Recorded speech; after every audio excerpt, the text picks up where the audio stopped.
প্রিয় শিক্ষার্থী ভাই বোনেরা, আসসালামু আলাইকুম। আশা করি তোমরা সবাই ভালো আছো। আগামীকাল উদ্ভিদ বিজ্ঞান সম্মান দ্বিতীয় বর্ষের ট্যাক্সোনমি পরীক্ষা অনুষ্ঠিত হচ্ছে। তো আমাকে ইনবক্সের মাধ্যমে অনেকেই তোমরা জানিয়েছো তোমাদের 2টি প্রশ্ন নিয়ে অনেক বেশি সমস্যা হচ্ছে। তার মধ্যে একটি হচ্ছে অ্যাংলার প্রান্টলের শ্রেণীবিন্যাস। তো কিভাবে তোমরা সহজেই পরীক্ষার খাতায় এটার অ্যান্সার করে আসতে পারবা, এটা নিয়ে একটু আলোচনা করব। তো প্রথমেই দেখো, অ্যাংলার এবং প্রান্টল এই দুইজন উদ্ভিদবিদ সমস্ত উদ্ভিদগুলোকে মোট 13টি ডিভিশনে ভাগ করেছেন। এই 13টি ডিভিশনের মধ্যে 10টি ডিভিশন হচ্ছে শৈবালের, একটি ছত্রাক, একটি ব্রায়োফাইটা ও টেরিডোফাইটার এবং সর্বশেষ যে বিভাগটি সেটা হচ্ছে সিড বিয়ারিং ফেনোরগ্যামস বা বীজবাহী সপুষ্পক উদ্ভিদ। তো বীজ উৎপাদনকারী সপুষ্পক উদ্ভিদের এই একটি ডিভিশন নিয়ে আমরা এখানে আলোচনা করব এবং এটাই আমাদের পরীক্ষার খাতায় লিখে আসতে হবে। তো তোমরা দেখো, বীজ উৎপাদনকারী সপুষ্পক উদ্ভিদ এটা। তো এটার যে ডিভিশন সেই ডিভিশনটার নাম হচ্ছে ইমব্রায়োফাইটা। আমরা কিন্তু সবাই জানি ইমব্রায়ো এই শব্দের অর্থ হচ্ছে ভ্রূণ। তাহলে এরা হচ্ছে ভ্রূণবাহী উদ্ভিদ। এদের ভ্রূণ তৈরি হবে এবং ভ্রূণ হওয়া মানে এদের কি বীজ উৎপাদন হবে। এখন বীজ উৎপাদন হলেই তো শুধু হবে না। হ্যাঁ, বীজের সেটা ফলের মধ্যে কি অবস্থায় আছে? উন্মুক্ত অবস্থায় নাকি ফলের ভেতরে? এইটার উপর ভিত্তি করে এই ইমব্রায়োফাইটাকে 2টা ভাগে ভাগ করা হয়েছে। তার মানে এটা হচ্ছে বীজবাহী উদ্ভিদের ডিভিশন এবং এইটার সাবডিভিশনটা করা হয়েছে তাদের বীজের অবস্থানের উপর ভিত্তি করে। বীজের অবস্থান যদি ফলের ভেতরে হয় তাহলে সেটা হচ্ছে অ্যাঞ্জিওস্পার্ম। আমরা এটা সম্পর্কে এর আগেও জেনেছি একটা ভিডিওতে।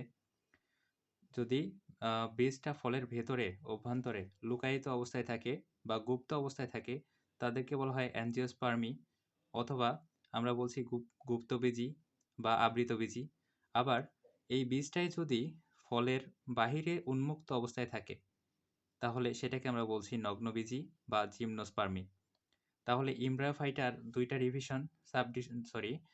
ডিভিশন যেটা ইমব্রায়োফাইটা, এটার 2টা সাবডিভিশন, একটা হচ্ছে অ্যাঞ্জিওস্পার্মি আর এটা হচ্ছে জিমনোস্পার্মি। এই 2টা সম্পর্কে কিন্তু আমরা অনেক আগে থেকেই জেনে আসতেছি। তো এই জিমনোস্পার্মি এইটাকে আবার বীজপত্রের উপর ভিত্তি করে 2টা শ্রেণীতে ভাগ করা হয়েছে। তো শ্রেণী 2টা হচ্ছে মোনোকটিলিডনি আর এটা হচ্ছে ডাইকটিলিডনি। আমরা একটু ভেঙে ভেঙে উচ্চারণ করলে কিন্তু খুব সহজেই লিখতে পারবো। আমরা প্রথমে বুঝতে পারছি মোনো, এই যে মোনো শব্দের অর্থ হচ্ছে এক। তাহলে বীজে যদি বীজপত্র একটা থাকে তাহলে সেটাকে আমরা বলতে পারি মোনোকটিলিডনি। আবার যদি বীজে বীজপত্র 2টা থাকে তাহলে সেটাকে আমরা বলতে পারি ডাইকটিলিডনি। তাহলে বীজপত্রের উপর ভিত্তি করে কিন্তু আমরা অ্যাঞ্জিওস্পার্মকে 2টা ক্লাসে ভাগ করে দিলাম। এখন একটু খেয়াল করতে হবে, এই যে ডাইকটিলিডনি বা দ্বিবীজপত্রী, এই দ্বিবীজপত্রী উদ্ভিদের এই ক্লাসটাকে আবার 2টা সাব ক্লাসে ভাগ করা হয়েছে। 2টি সাব ক্লাস। প্রথম সাব ক্লাস এটা হচ্ছে আর্কিক্ল্যামাইডি। আর্কিক্ল্যামাইডি, এই আর্কি মনে রাখতে হবে, আর্কি এবং ক্ল্যামাইডি 2টাতেই পাওয়া যাবে। প্রথমটা হচ্ছে আর্কিক্ল্যামাইডি, তারপরটা হচ্ছে মেটাক্ল্যামাইডি। তাহলে আর্কিক্ল্যামাইডি এবং মেটাক্ল্যামাইডি। এখন দেখা যাক যে আমরা বর্ণনাতে কিভাবে লিখব। বর্ণনাতে লিখতে হবে এই যে মোনোকটিলিডনি, এই যে ক্লাসটা, এই ক্লাসটার মোট 11টা ওয়ার্ডার আছে এবং 45টি ফ্যামিলি আছে। আবার এইখানে যে সাবক্লাস আর্কিক্ল্যামাইডি, এইটার মোট বর্গ আছে বা অর্ডার আছে হচ্ছে 30টি এবং ফ্যামিলি আছে 190টি। মেটাক্ল্যামাইডি, এইটার বর্গ আছে 10টি এবং পরিবার গোত্র বা ফ্যামিলি আছে 53টি। তো আমরা বর্ণনার খাতিরে আমাদেরকে আরেকটু দেখে রাখতে হবে, সেটা হচ্ছে কোন ডিভিশনকে প্রথমে এবং কোন ওয়ার্ডারকে প্রথমে এবং কোন ওয়ার্ডারকে শেষে সাজানো হয়েছে, এটা আমাদেরকে একটু দেখে রাখতে হবে। তো বর্ণনাতে আমরা দেখব যে মোনোকটিলিডনি, এটা মানে একবীজপত্রী যেটা, ওই একবীজপত্রীর প্রথম যে বর্গটা সেই বর্গটার নাম হচ্ছে প্যান্ডানালিস, প্যান্ডানালিস।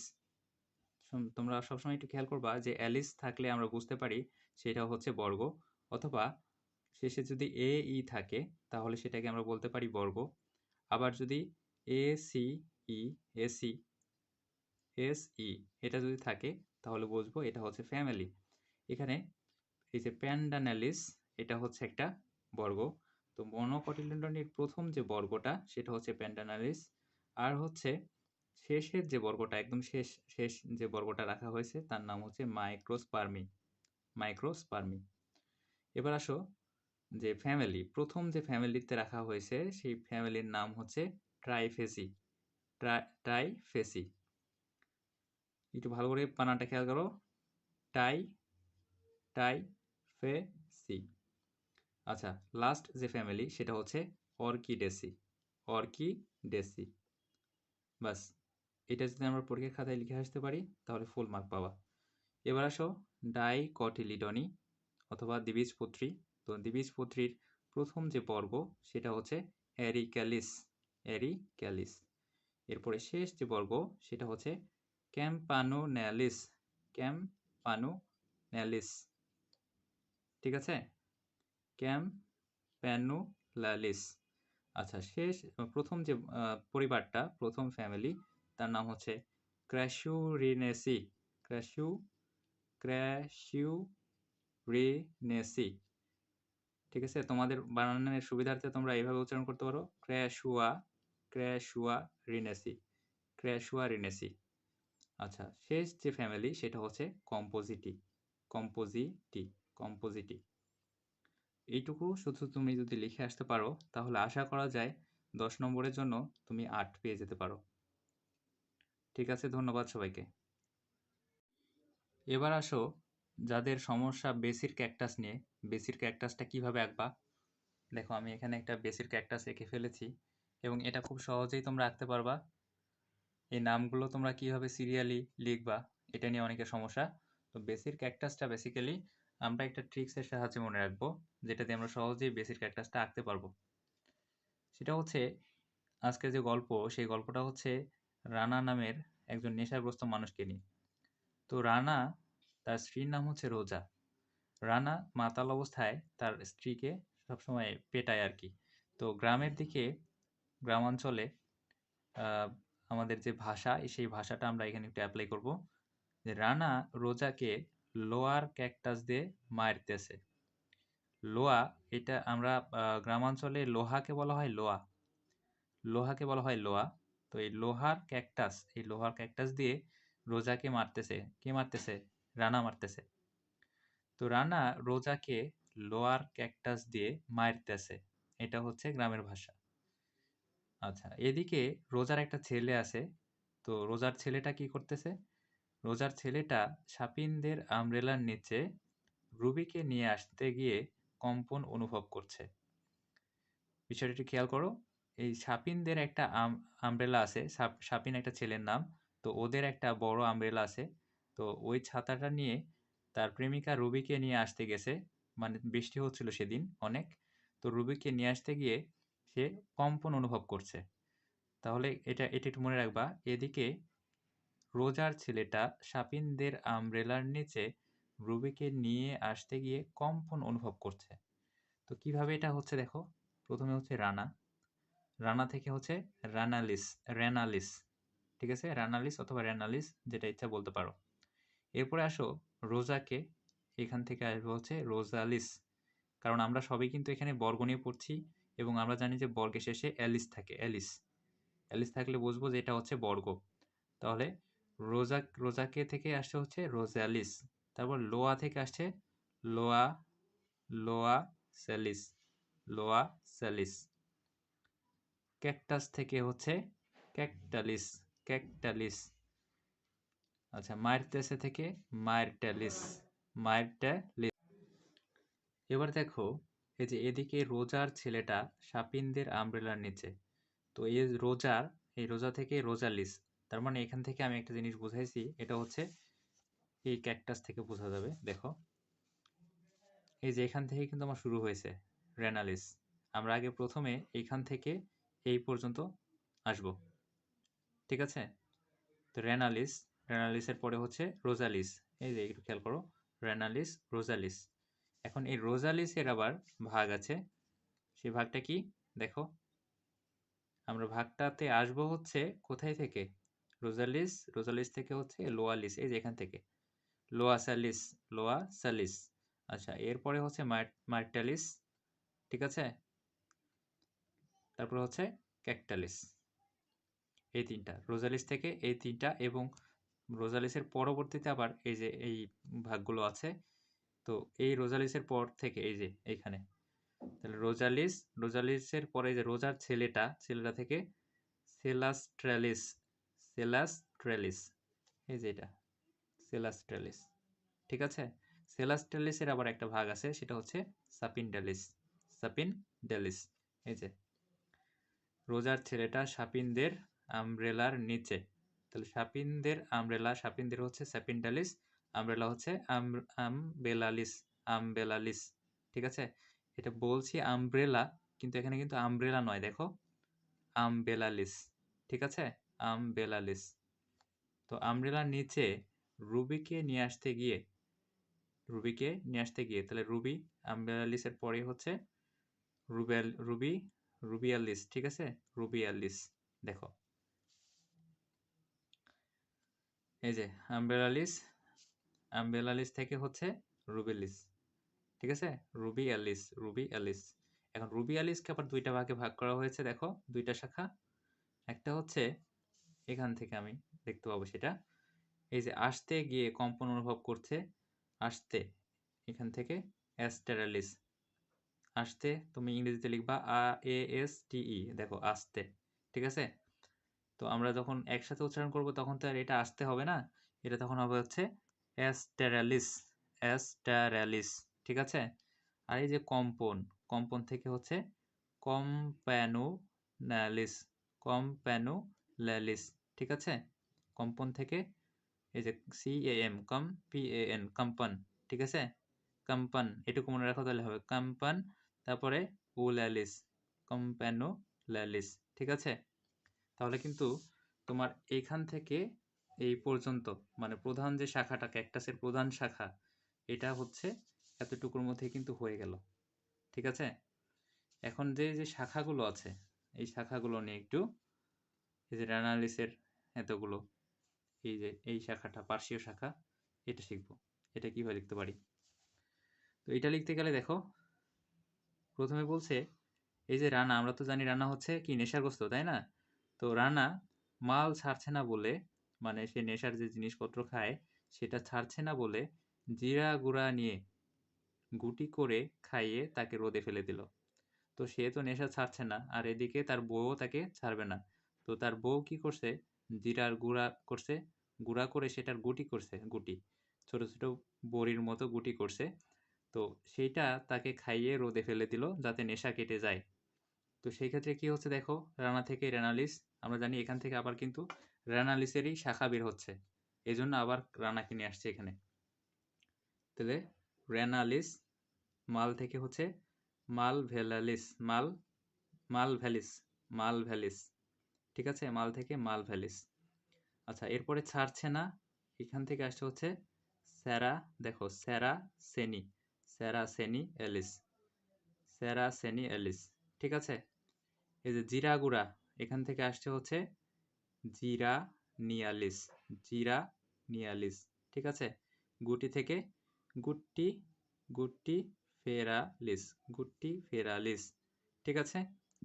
এরপরে দেখো খাইয়ে তাকে রোদে, রোদ থেকে হচ্ছে দেখো রো রোইড্যালিস, রোইড্যালিস, রোদে থেকে হচ্ছে রোইড্যালিস। এটা কিন্তু এইচ এর উচ্চারণটা হবে না, ঠিক আছে? রোইড্যালিস হবে। তাহলে দেখো একটু খেয়াল করো, ক্যাকটাসের দিকে তাকাও, এইদিকে, এই যে রেনালিস, ঠিক আছে? এই রেনালিস থেকে আমরা বলছিলাম কি মাল ছাড়ছে না, তাহলে এখান থেকে মালভেলালিস, এই যে স্যারাসেনিয়ালিস, ঠিক আছে?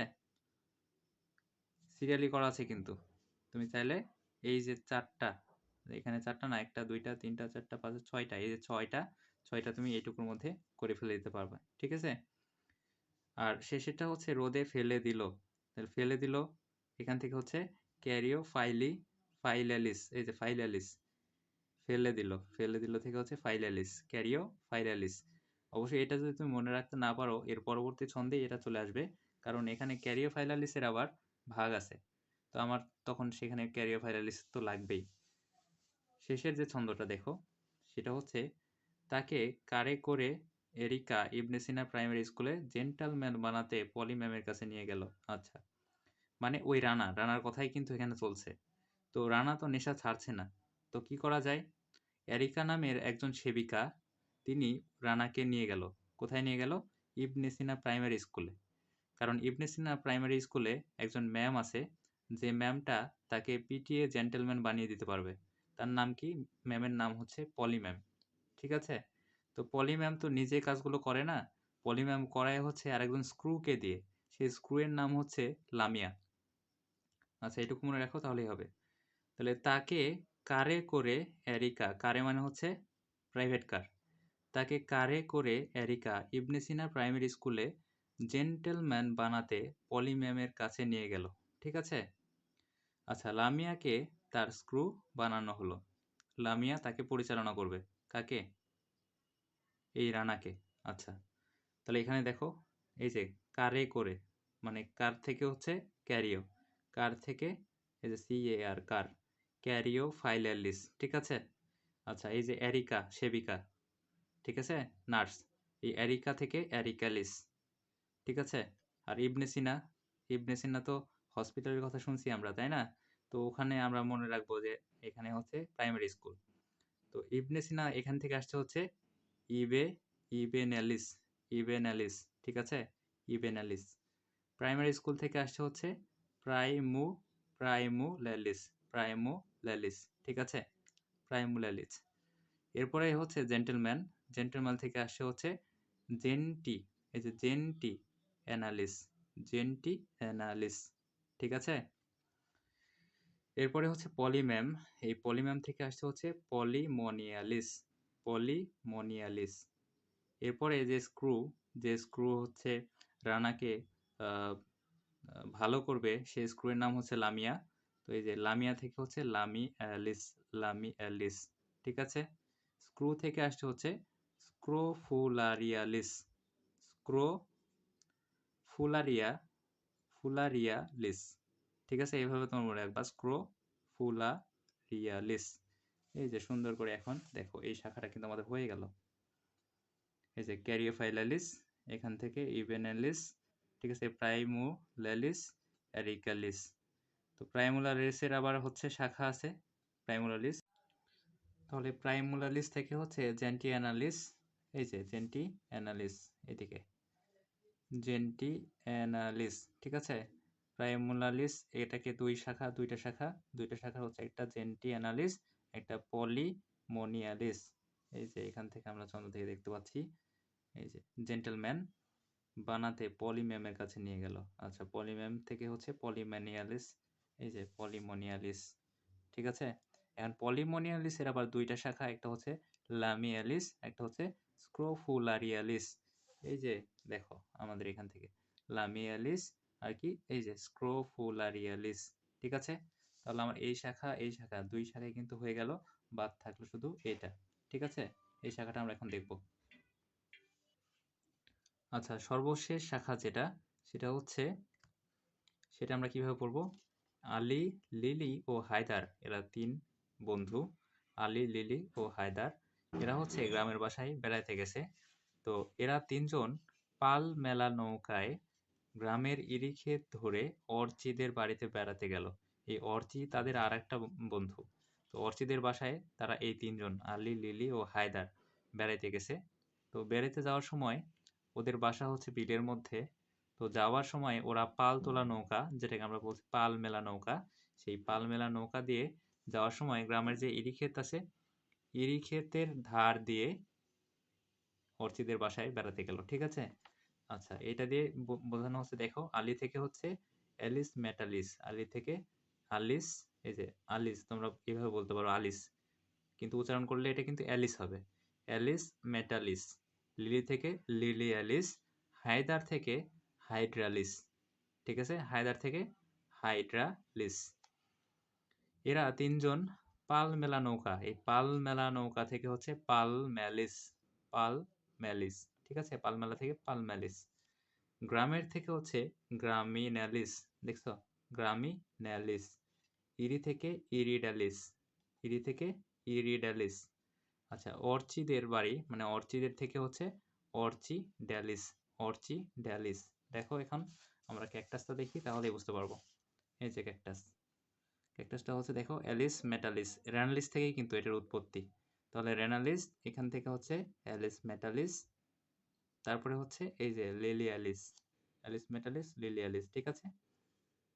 এরপরে এই লিলিয়ালিস থেকে সবগুলো শাখার উৎপত্তি। তার মধ্যে একটা হচ্ছে হাইড্রালিস। এই যে হাইড্রালিস। এরপরে হচ্ছে দেখো এরা তিনজন। হ্যাঁ, এই এরা আমি একটু বাদ দিছি, এখানে একটু বাদ পড়ে গেছে। এই এরা হচ্ছে এখান থেকে হচ্ছে অ্যারালিস হবে। এটা এই এরা থেকে হচ্ছে অ্যারালিস। এই যে অ্যারালিস, এটা আমি এখানে লিখতে ভুলে গেছি, তো তোমরা একটু লিখে নাও এটা অ্যারালিস। ঠিক আছে? পালমেলা থেকে এই যে পালমেলালিস। গ্রামের বাড়ি, গ্রামের থেকে এখানে আসছে হচ্ছে গ্রামিনালিস। ঠিক আছে? আচ্ছা, ইরিক্ষেত থেকে দেখো, ইরিক্ষেত থেকে হচ্ছে ইরিডালিস। এখন ইরিডালিস থেকে কিন্তু আরেকটার উৎপত্তি, সেটা হচ্ছে অর্চিডালিস বা অর্কিডালিস। এই যে অর্চি, আমরা বলছি অর্চি, কিন্তু আমরা উচ্চারণ করতে গেলে কিন্তু অর্চি হবে না, হবে হচ্ছে অর্কি। অর্কিডালিস। ঠিক আছে? তো এইভাবে তোমরা কিন্তু ক্যাকটাসটা এঁকে দিয়ে আসতে পারো, যদিও অনেক শর্ট সময়। এই সময়ে এসে এটা মনে রাখা খুবই কষ্টকর। এখন কোনোভাবে যদি তোমরা এটা পরীক্ষায় চলে আসে এবং তোমরা যদি এটা মনে রেখে ট্রিক্সের মাধ্যমে লিখে দিয়ে আসতে পারো, তাহলে কিন্তু ফুল মার্ক পাওয়া সম্ভব। এবং এটা একবার প্র্যাকটিস করে গেলেই কিন্তু সম্ভব। সুতরাং তোমরা একটু ভিডিওটা ভালো করে দেখো, দেখে খুব বেশি সময় এখানে দেওয়ার দরকার নেই। যতটুকু তোমাদের প্রিপারেশন আছে আশা করি তোমাদের পরীক্ষা অনেক ভালো হবে। তো ঠিক আছে, আজকের মতো এখানেই। আল্লাহ হাফেজ।